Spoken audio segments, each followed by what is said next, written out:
சொல்லுங்க. நான் இந்த ஊருக்கு புதுசாக விளையாடலாம் வரீங்களா? நான் ஃபோனில் விளையாடணும். ஃபோனில் விளையாடாதீங்க. ஃபோனில் விளையாடினா கண் வலிக்கும், தலை எரியும், அது மாதிரி நிறைய பிரச்சனை வரும். பூமர் ஆண்டி மாதிரி பேசாதீங்க. யார் பூமர் ஆண்டி மாதிரி பேசுகிறா? உங்க நல்லதுக்காக தானே சொல்கிறேன். ஏன் நல்லது எனக்கு தெரியும், போறீங்களா? தலை கண்ணெல்லாம் ரொம்ப வலிக்குது. அது போகலாம். என்னாச்சு? எனக்கு தலை கண்ணெல்லாம் ரொம்ப வலிக்குது டாக்டர். ஃபோன் அதிகமாக பார்ப்பீங்களா? ஆமாம் டாக்டர்.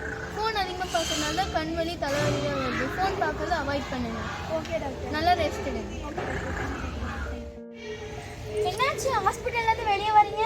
நான் ரொம்ப ஃபோன் பார்த்ததுனால எனக்கு தலை கண்ணெல்லாம் ரொம்ப வலிச்சிச்சு. டாக்டர் கிட்ட போனேன்னா டாக்டர் சொன்னாங்க, நீங்கள் நிறைய ஃபோன் பார்க்கறதுனால தான் உங்களுக்கு தலைவலி, கண் வலிலாம் வருது. நீங்கள் ஃபோன் பார்க்காம இருங்க, தலைவலிலாம் போகுது. நீ சொல்லும் போதே நான் ஃபோன் வச்சுருந்தேன், எனக்கு இந்த மாதிரி ப்ராப்ளம் வந்துருக்காதுல. நான் நிறைய தப்பாக பேசுகிறேன். சாரி எல்லாம் தேவையில்லப்பா. இப்போயாவது நீ திருந்திட்டல. இந்த நிறைய பேர் வந்து ஃபோன் தான் உலகம் அப்படின்னு நினச்சிட்டு இருக்காங்க. ஆனால் ஃபோன் மட்டும் தான் உலகம் இல்லை.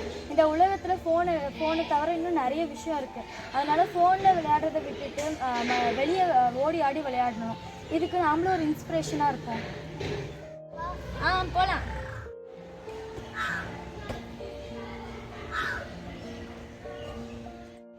இந்த காலத்தில் பழைய விளையாட்டு, ஓடி பிடிச்சி, கண்ணாம்பூச்சி, நொண்டி, இந்த மாதிரி நிறைய விளையாட்டு வந்து அழிஞ்சிக்கிட்டே இருக்குது. மைதானம் அப்படின்றது வந்து ஒன்று அழிஞ்சிட்ருக்கு. அதனால் எல்லோரும் ஃபோனில் விளையாடுறதை விட்டுட்டு எல்லோரும் மைதானத்தில் விளையாடலாம். தேங்க்யூ.